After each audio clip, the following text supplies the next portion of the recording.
In today's episode, Wilbon and I discuss the Colts needing a quarterback, Tiger taking a break, and the Blue Jays landing George Springer. But we begin today with the news that Philip Rivers is retiring after 17 seasons in the NFL, 16 with the Chargers in San Diego and Los Angeles, and this one season in Indianapolis when he got to the playoffs. Rivers never got to the Super Bowl, but he stands fifth all-time in passing yards and touchdown passes. And he started the final 240 games of his career without interruption.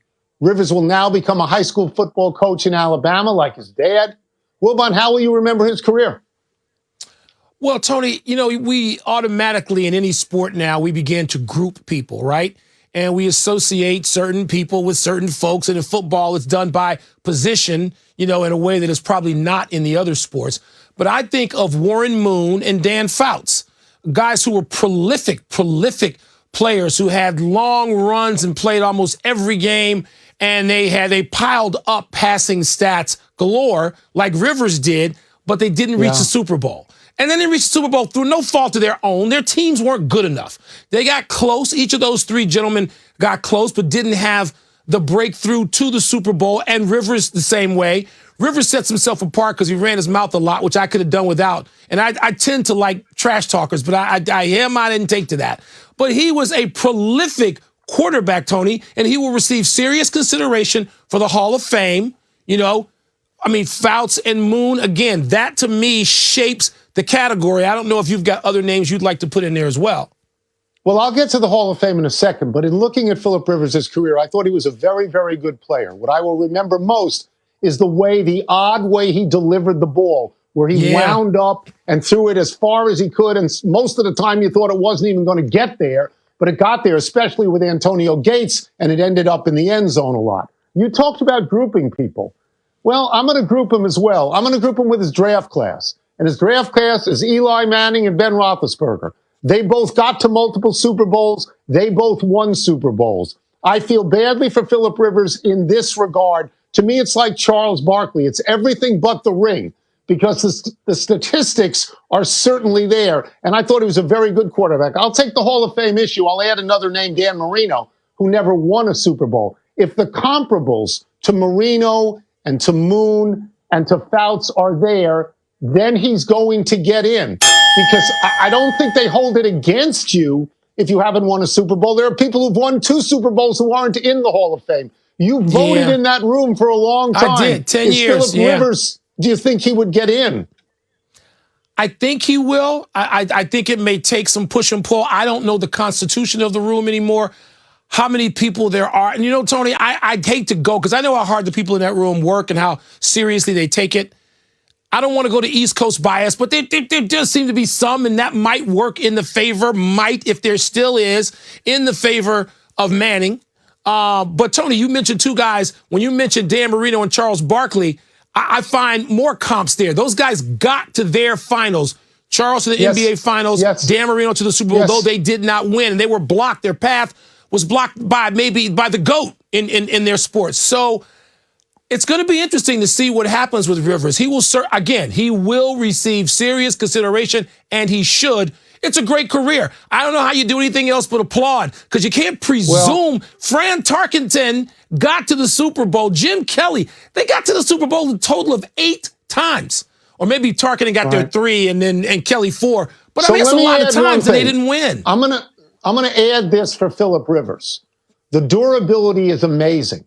240 straight starts as a quarterback in the NFL once he got the job. Only Brett Favre has more consecutive starts than Philip Rivers. And when you sit in a room and you want to vote on somebody, durability is going to matter. Added value, no question, Tom. With Rivers retired now, the Colts need a new quarterback.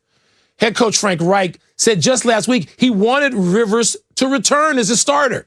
Backup Jacoby Brissett is an unrestricted free agent.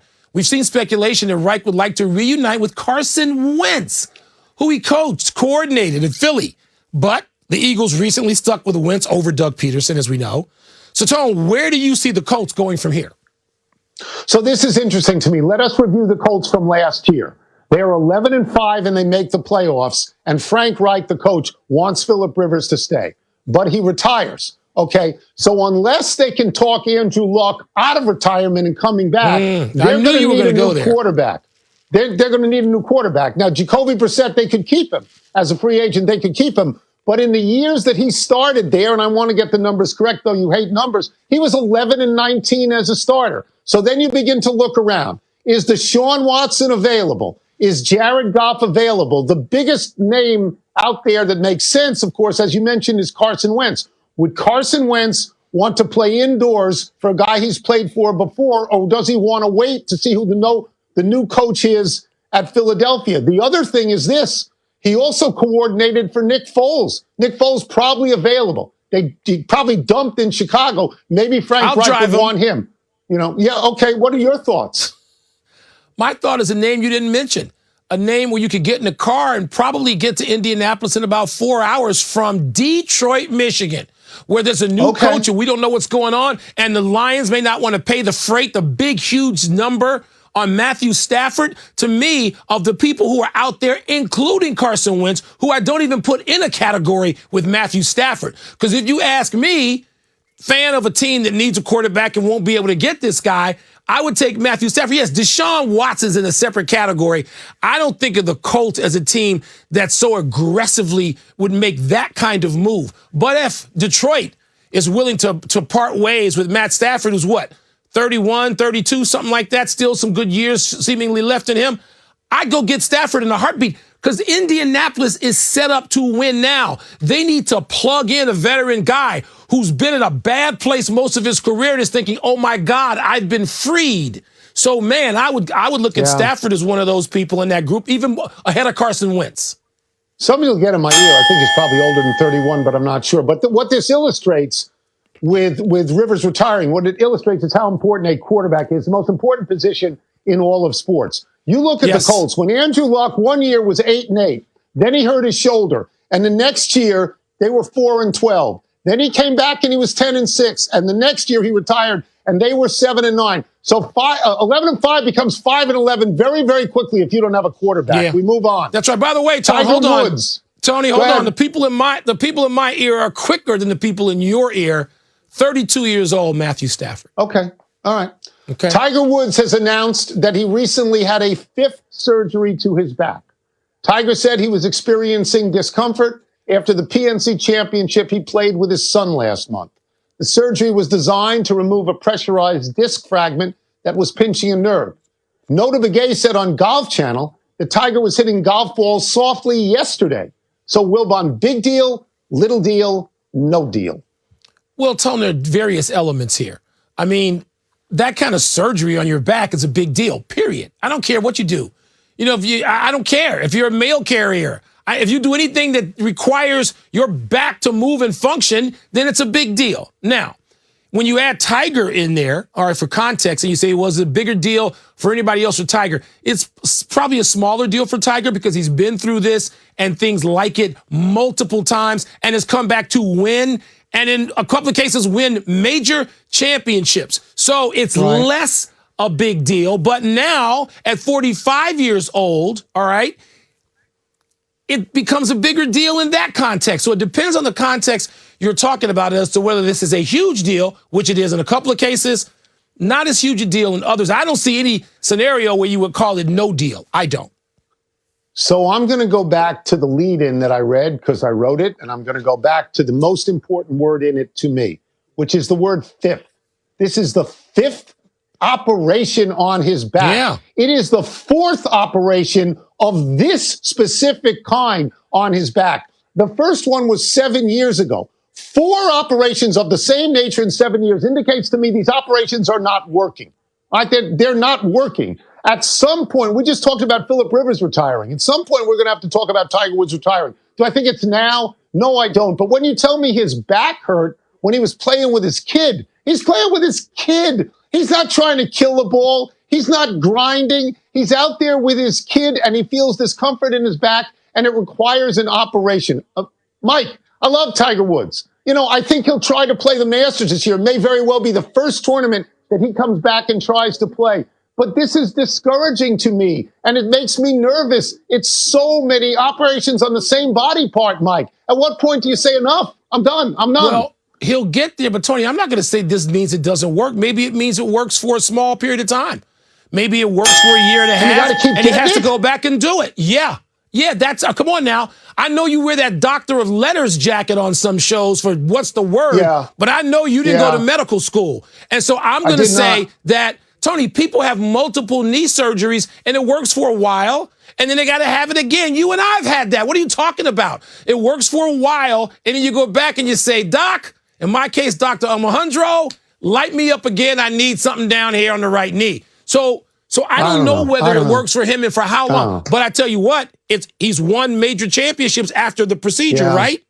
Yeah. Yeah, you make it sound, when you say he goes back after a couple of, you make it sound like it's a Botox treatment. And I don't think it is. Let's take a break. Like it's oil change. I hope not. I hope it is like an oil change. Coming up, what does the addition of George Springer do for the Blue Jays? And what should we expect if Kyrie Irving joins Kevin Durant and James Harden tonight? Yeah, just shoot it right here in the forehead. You know, every couple of weeks. Yeah, a little bit more Botox here. It's more serious than Botox. It's more serious. Time for our third straight day of email. Apparently, we will put anything on the air. Let me see what's first. With all three stars expected to play, what would constitute success for the Nets tonight against the Cavs? Tony, I want to start off being a contrarian there. And by the way, watching Kyrie yesterday with his, chin on his arms as he was talking to the media was just a sight. Nothing that the New York Nets can do equals success tonight. Nothing. What they do in May could constitute success, and it better be late May. All right. Nothing. No regular season win or 5 or 8. I tell you something. Okay, I'll give you a task. If they want to win 34 in a row and beat the record held by Wilt and Jerry West and others, okay, fine.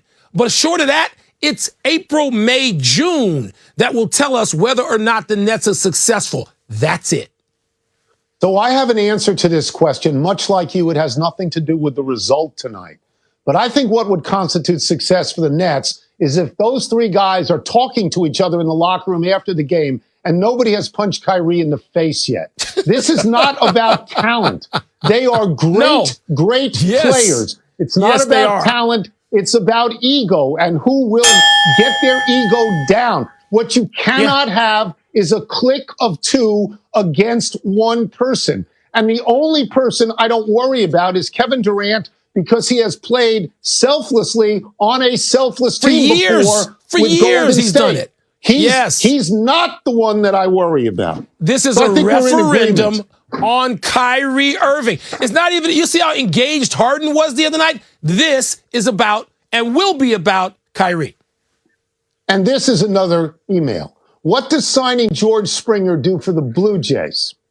Well, I mean, it gives a young team, just prodigiously talented team, an anchor. A guy another one who's like 31, 32 years old, center fielder, leadoff hitter. I mean, a really good center fielder. Maybe he's not the absolute best, but he's way up there, Tony, on the short list. And look, to me, I think of the Blue Jays, San Diego, and the White Sox. They are the teams that are saying, let's go. Drop the puck now. Let's go. We're ready to play. And I'm anxious to see all those teams. And getting Springer just seems to be a really smart move on Toronto's behalf. So I'm glad you mentioned the Padres, because my first reaction was what getting Springer does for the Blue Jays is what getting Blake Snell does for the Padres. It takes a young team that just made the playoffs and puts them in a position to be really good really soon. The Blue Jays have all the sons of major leaguers, right? They've got Bo Bichette at this point. They've got Vlad Guerrero Jr. They've got Cavan Biggio. They already made the playoffs. Now, do they take the step? Do they beat the Rays? Do they beat the Yankees, in that division? If the Red Sox come up, do they push the Red Sox down? The other interesting thing to me is he was on a team, he's a great player. He was on a team that cheated, and he's getting the big money. What does that say about baseball? Does it say about baseball, we hate the team, we love the players, even though the players cheated? No. Right? No, Tony, it's something much broader than that. It doesn't say anything. It doesn't mean anything about baseball. You know the culture we live in. People in the last 2 generations don't remember anything that happened before Thursday, all right? So it doesn't matter. This shelf life for everything is short. Enough email until tomorrow, I'm sure. Let's take one last break, but still to come, Patrick Mahomes returns to practice. That was quick. Speaking of short shelf life, and we'll share a few thoughts on the career of the late Don Sutton. There was a guy, every time he picked up the ball to start, he got out there. His arm didn't hurt. He went out there. He played. Happy time, people. Happy 21st birthday, Tyler Hero. Let me confess, I didn't see this coming when Hero played his 1 year at Kentucky. Okay, he averaged 14 points a game, but I didn't see him making such an impact in the NBA as the 13th overall pick. But Hero landed in exactly the right place, Miami, and got into the rotation.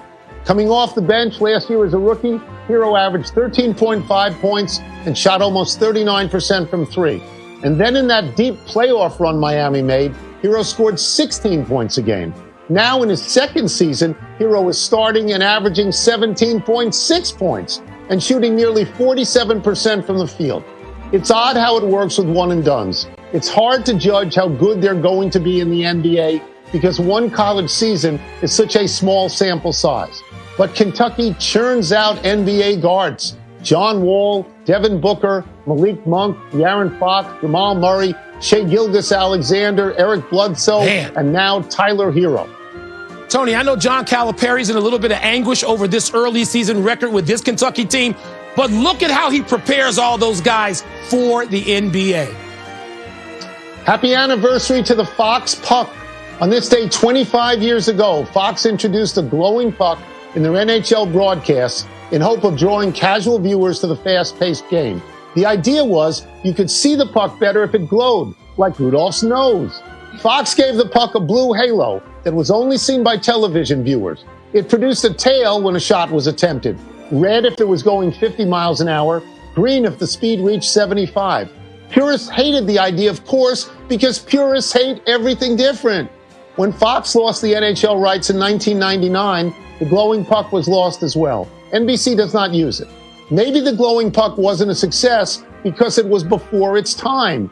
Golf is doing pretty well with the colored tracer that shows the flight of a golf shot. And the single greatest technological innovation in the history of American sports is the yellow first down line, which was created by the folks who gave us this puck.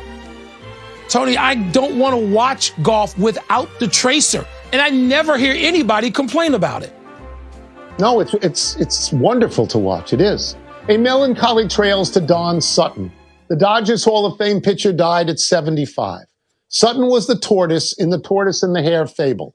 He did not have the blinding talent of his early teammates, Sandy Koufax and Don Drysdale, but by the end of his career, Sutton had 324 wins and 3,574 strikeouts over 23 seasons.